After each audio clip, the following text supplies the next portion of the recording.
morning po. Bali ako po si Robert Siciliano, ang magsasagawa ng neurologic exam niyo. Okay lang po ba yan? Opo. Ano po pangalan niyo? Shinmi Sugawara po. Okay.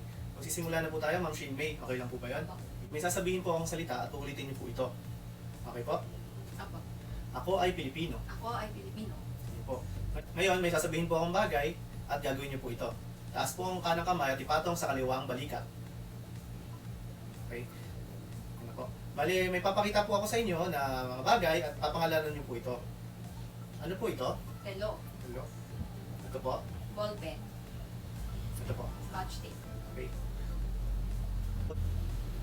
So the patient can repeat spoken words, therefore she's fluent. Negative for aphasia, negative for dysarthria. Can follow complex command, therefore negative for conductive aphasia. May papakita po ako sa inyong litrato ng isang tao and papangalanan niyo po ito.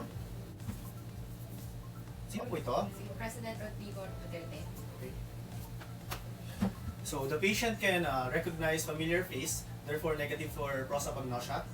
Ipapakita po ulit ako sa inyo na sulat and gagawin niyo po ito.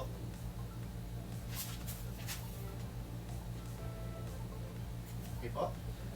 Ngayon po, may bibigay ako sa inyong bagay, ipapakita niyo po sa akin kung paano ginagamit ito.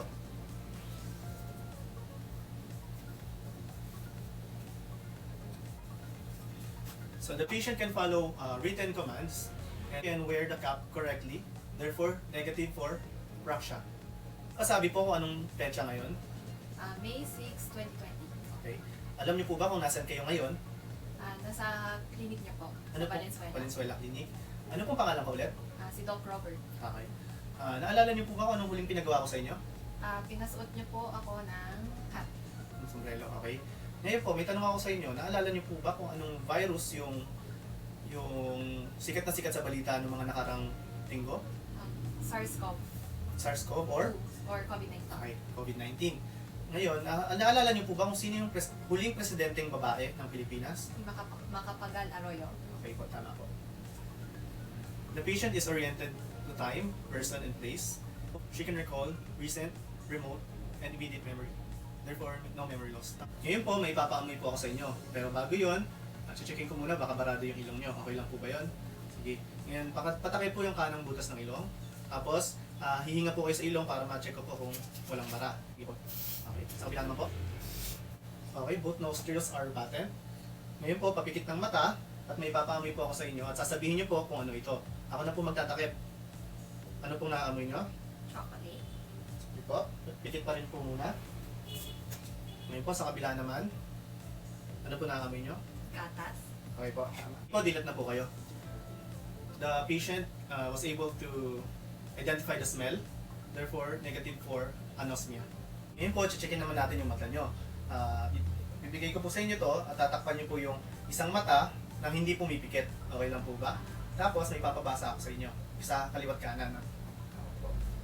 Sige po, takpan nyo na yung kanang mata at hawakan nyo po to. Mga ganito po kalayo. Tapos, pabasa po kung hanggang saan kaya. E and H and FT, ZXDP, FTDZU, HTP and FT, PDT and UHD, HBXD, FZN, PDT and UHD. Okay po. Patakip naman yung kaliwang mata. Tapos, pabasa ulit nung ituturo ko po.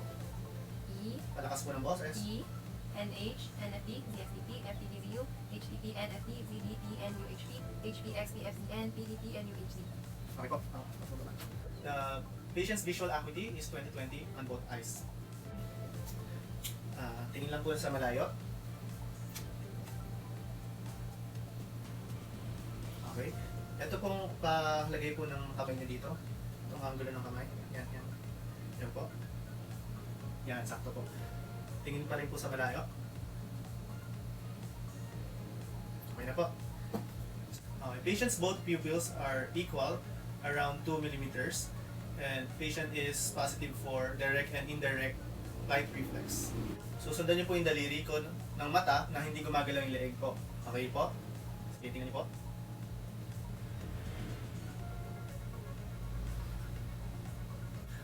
The patient has no ptosis and she can smoothly move her eyes in 6 cardinal gaze eye movement.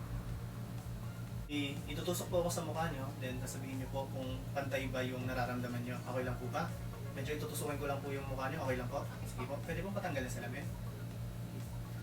Baka masaktan po kayo ng konti, pero hindi ko sasaktan. Pantay po ba? Opo.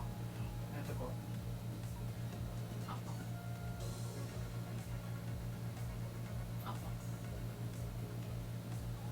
Opo. Sige po, pwede niyo isuot sa salamin.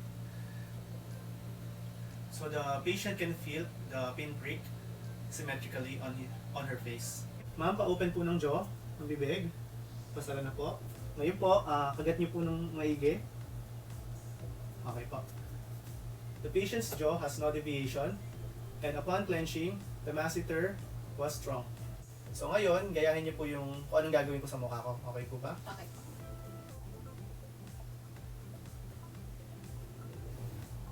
The patient can able to do all facial expressions, and the patient's facial expression is symmetrical. May ipapalasa po ako sa inyo. Hindi nyo po ipapasok yung dila nyo hanggat hindi ko sinasabi. Okay. Ang gagawin po natin, may papakita ako sa inyong sulat at ituturo nyo po kung anong lasa ang nalasahan nyo. Okay po ba? Ito po yan. Hawakan nyo po. Palabas po ng dila. Ano pong nalasahan nyo? Paturo. Okay, tama po, maasim. Isa pa po. Paturo naman po. Tama po, maalat.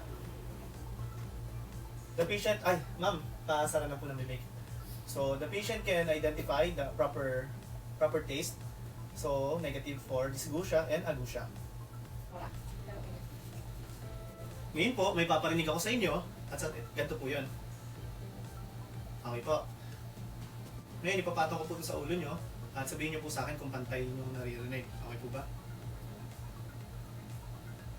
Pantay naman po. Antay po. Okay. Ngayon, ilalagay ko naman sa likod ng tenga mo. At sabihin mo sa akin kung hindi mo na naririnig. Okay ba? Hindi ko na pagalit. Narinig mo pa. Apo. Sa kabila naman. Sabihin mo pa rin kung hindi mo na naririnig ha. Hindi ko na pagalit. Narinig mo? Apo. Upon doing the Weber's test, the patient can hear symmetrically and there is no lateralization. And upon doing the Rene test, the air conduction is greater than the bone conduction. Okay. Sa mga nakaraang araw ba, meron ka bang hirap sa paglunok? Wala na. Wala naman po. Okay. Okay lang bang silipin ko yung bibig mo? Apo.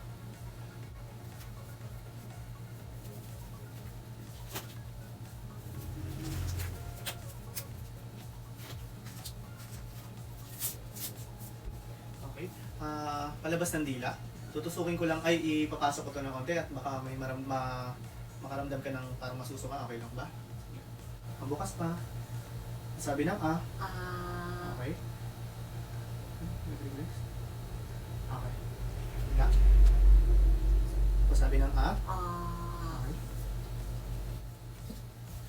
The patient is negative for dysphagia. The patient's uvula is within the midline, and upon saying the patient's pharyngeal wall elevated equally. Also, the patient is positive for gag reflex. Ngayon po, hawakan ko yung balikat nyo, tapos lalabanan nyo po. Ha? Itataas nyo po yung balikat nyo habang linalabanan ko. Okay lang ba? Okay po. Okay. Ngayon po, hawakan ko yung mukha nyo, itutulak ko po, lalabanan nyo po. Okay lang po. Okay po. Sige nga po. Sige po. Sa kabila naman. Okay. The patient's trapezius and sternocleidomastoid have equal strong contractions. Bukas po ng bibig. Palabas ng dila. Papasok. Okay. Pa-move sa kanan kaliwa ng dila. Okay. Ngayon po, i-press nyo po yung dila nyo sa pisngi nyo. Okay. Kabila. Okay. Upon examination, the patient's tongue is within the midline and negative for fasciculation, negative for atrophy, and the patient can move it in different locations. Okay lang po ba na tumayo tayo? Tayo po kayo. Dito po tayo kayo. Sige. Fit together po. Sige. Papikit po ng mata. Pikit po kayo. Okay po. Dilat na po. Sige. Atas po kayo ng konti. Okay, ma'am. Lakad po kayo ng diretso, tapos balik po kayo. Okay lang? Susundan niyo po yung gagawin ko. Lakad kayo ng ganito.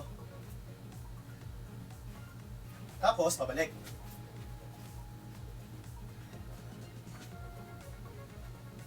Nakuha po? Apo. Sige po.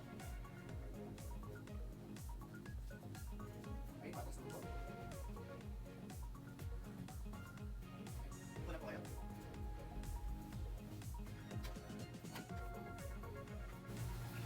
Okay, the patient has steady gait and she is negative for Romberg sign and patient can ambulate. Hawakan niyo po yung ilong niyo, tapos ihawakan niyo rin naman tong daliri ko ng mas mabilis. Okay? Mas mabilis po. Okay? Ngayon, susundan niyo lang po yung daliri ko. Tuloy niyo lang po.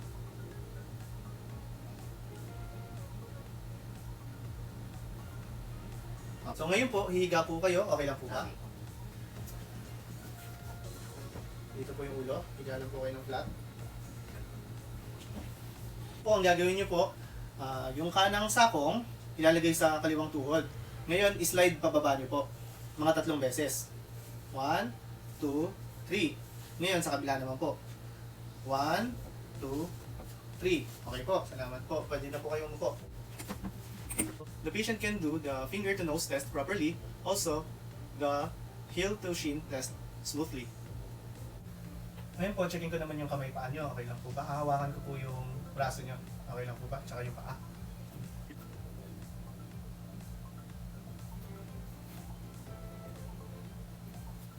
Okay lang po ba ang kamay paa nyo? Wala naman po. The patient's limbs are within normal tone, negative for atrophy, negative for fasciculation. Also, there is no rigidity nor laxity. Taas po ng braso. Pipigilan nyo lang po yung gagawin ko sa inyo. Okay? Tutulak ko po, pigilan nyo po. Okay? Pag ito po, ihilahin ko po, pigilan nyo po. Okay, the muscle strength on the shoulder joint is 5/5. Ngayon naman po, tutulak ko po, pigilan nyo. Ihilahin ko po, pigilan nyo. Sa kabila naman po. Tutulak ko po, pigilan nyo. Pigilan nyo po. Okay, the muscle strength on the elbow joint is also 5/5. Ngayon po, tutulak ko ulit, pigilan nyo po yung tulak ko. Okay? Pigilan nyo po ang paghila ko. Okay? Dito naman po sa kabila, papigil ulit. Hihilahin ko, pigilan nyo po. Okay. The muscle strength on the wrist is also 5/5. Ngayon po, hilahin nyo po to. Hawakan nyo po, hihilahin nyo lang po. Okay? Okay. Kabila naman po. The grip of the patient is also 5/5. Ngayon po, okay lang po ba humiga tayo? Sige po. Sige po. Pigilan nyo pa rin yung gagawin ko po. Ngayon sa hita naman po. Sige po. Tutulak ko, pigilan nyo po. Tutulak ko po, pigilan nyo. Okay. Bend po ng konti ng tuhod. Okay. Pigilan nyo po. Okay. Relax muna po. So the patient's muscle strength on the hip joint is 5/5. Pataas po ng tuhod. Pati po sa kabila. Ngayon po, tutulak ko po, ilabanan nyo po. Okay? Okay. Kabila po. Okay. Hilahin nyo naman po. Okay. Hilahin nyo po. So the patient's muscle strength on the knee joint is 5/5. Ngayon naman po, check ko yung sa paa nyo. Sige po, diretso nyo lang po. Tulak nyo po. Hilahin nyo po. Okay. Tulak nyo po. Hilahin nyo po. Okay, the muscle strength on the ankle joint is also 5/5.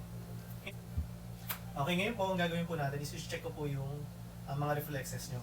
Ngayon po, hawakan ko po yung braso nyo. Okay lang po ba? Sige po. Relax lang po. Okay, kabila po. Relax lang po. Okay. The patient's tricep reflex is 2+ on both extremities. Ngayon po, I'll check on the bicep reflex.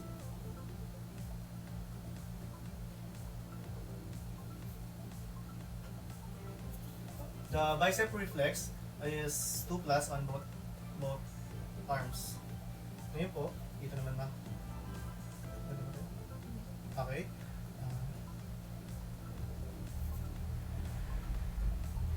The patient's brachioradialis reflex is also 2+. Ngayon po, sa tuhod naman po. Okay. Okay. The patient's patellar reflex is 2+. Now, check ko ngayon yung Achilles tendon reflex. Okay. Sa kabila naman po. Okay. The Achilles tendon reflex is also 2+ on both feet. Ngayon po ma'am, higa po kayo. Okay lang po ba? Po.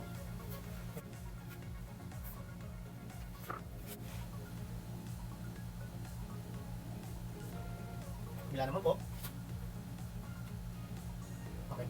The patient is negative for Babinski reflex. Ngayon po, ma'am, i-bend ko po yung ulo nyo. Okay lang po, ha? Okay lang po? May masakit po ba? Okay. The patient has no nuchal rigidity, also negative for Brudinski.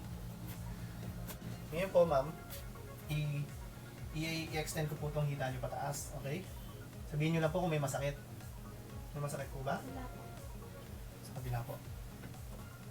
May masakit po? Wala po. Okay. So, the patient is negative for Kernig sign. A positive Kernig sign, there will be a resistance or pain upon the extension of the knee.